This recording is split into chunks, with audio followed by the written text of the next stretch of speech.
Hi, I'm Muazana Ana Golja, and Epilogue chapters 1, 2, and 3 are out for streaming and purchase as of now, and you're watching The Gate.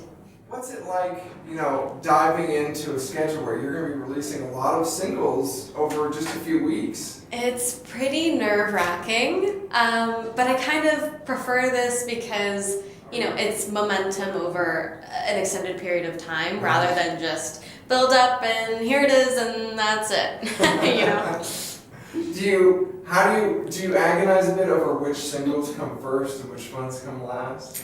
Not really. The whole reason behind wanting to release it in chapters is because I kind of wanted the music to mirror the way the experiences happen in my real life. Right. So, these two songs and then a bit of a break, and then these two songs, a bit of a break, and then when you weave it all together, it's like a movie. That's cool. Beginning, middle, and end. Was there one theme that stuck with you then when you were making this EP? I guess the main theme would be to just stay true to yourself. Or, sorry, I was staying true to myself. That's kind of the biggest thing that I learned throughout this entire writing experience. It took me about 4 years to get this EP/mini album. I don't know what to call it. To get it all together. And the reason why it took so long is because I'm a firm believer in you only make a first impression once. Right. So I wanted to make sure that, whatever I put out was 100% authentic to who I am. That's cool. Was there, early on, were there things that you started including in the album that have changed, that you've kind of altered maybe as time went on, or that you had to take out or put new things in? No, actually, and Wow. That's kind of the reason why That's I cool. called it Epilogue, because I started it in one mind frame, and then 4 years later, obviously, a lot had changed. Mm-hmm. And as I heard back, listened back to all the songs we've together, it was like an integral part of my life as an emotionally intelligent human being. So I wanted to summarize that, and I was kind of looking back on all those experiences, so that's why I named it Epilogue. That's very cool. Yeah. In terms of working with people, what's it like then? You've got the concept and you go into the recording studio and you're putting this together. Mm-hmm. It must have been exciting, I'm sure to say the least. The actual writing process, yes, is exciting, but also nerve-wracking because you're going into a studio with, these people that you just met, and you have to put your entire life on the floor and on display and be like, okay, so this is what we're doing. Right. This is what's happening in my life. And it's like putting it into stone at that point, really. Yeah. It's almost like a Dr. Phil therapy session. It can be incredibly vulnerable and terrifying, but I think it's worth it in the end if the music is what you set out to be. Right. Was there a song in particular that was a favorite, either through and through, or maybe once you recorded it that it became a favorite? It's so difficult to say. Know, right? I've been saying this and I feel like a broken record, but it's true. I can't choose a favorite because it's like asking a child asking a parent who their favorite child is. Right. It's just not possible.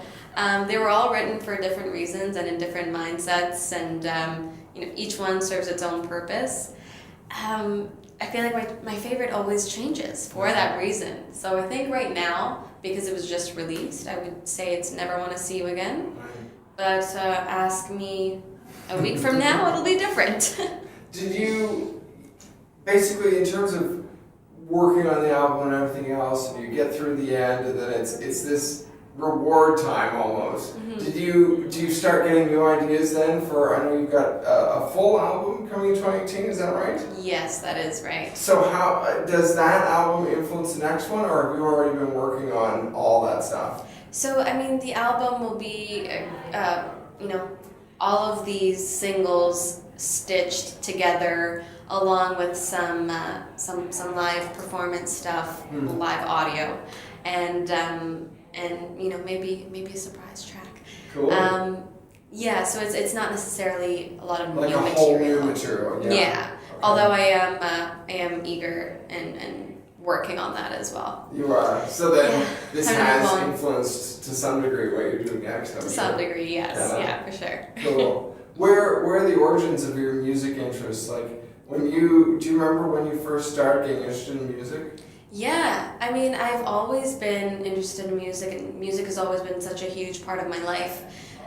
My grandfather was an opera singer back in our home country of Albania, so it's kind of in the blood. But in the house, we were always listening to, a variety of different genres. I grew up on Mozart and Brahms and all that fun stuff. But then we also listened to a lot of like Etta James and Ella Fitzgerald and Supremes. So that, I think, is really what inspired me the most with my music. And I started with dance and channeled my music abilities that way, and then I picked up guitar and piano and vocals, and then songwriting. So that's cool. That's why we're here. That's amazing. Do you now that you're balancing acting with music, how do you find that balance? Is there something you're doing to be like, okay, in the mornings I take time to work on my music and then I do the jobs, or how does that work? I'm still figuring it out. I have no idea. I hope I can get it down at some point, but it's just been it's been all over the place. It's like whatever happens, whatever comes to me first is where my attention will be. But because this has taken me so long, like it's taken me 4 years to kind of bring this out, it's kind of time to give the music the attention it deserves. Cool. And my team that has been working on it for so long, the attention that they deserve. Right.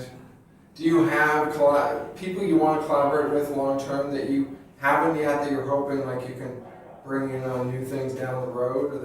Is there someone you'd like to mention that you could be like, oh my god, I want to work with this person? There are so many people I want to work with. So many. If I had a dream, like the dream team, I think it would be Mark Ronson producing, and then Sam Smith. Nice. Vocally. That would be my dream duet. That's cool. So please note, in other words. Please note, Sam Smith, if you're watching this, Mark Ronson, if you're watching this, I'm all yours. Amazing. Are you working on acting otherwise right now? Like, what do you have time for? Yeah, I am working acting-wise. I've been back and forth between here and BC, shooting a feature out there, so that's been fun. And then I'm also getting into producing, so I'm cool. co-producing a feature film that'll you'll hear more about soon. How do you get into producing?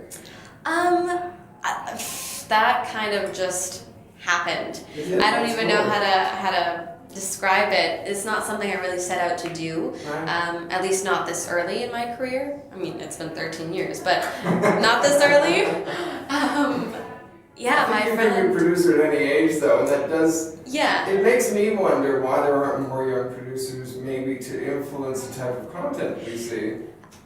It's just incredibly daunting. I'm sure. Even for me, after having been in the industry for so long, it's a new beast to tame, and it's been such a learning curve. It's been countless hours, but it's been so much fun, and I'm so excited. Like the way that it all happened, the way it's all falling together, it's been so incredibly organic and almost too easy. I mean, it's not easy, but it's been almost too easy. Right. Where I'm like, am I doing this right? I don't know. Like, what am I missing? So I've been very, very fortunate, and I'm excited for everyone to see what I've been up to. That's cool. Well, thank you very much. Thank you.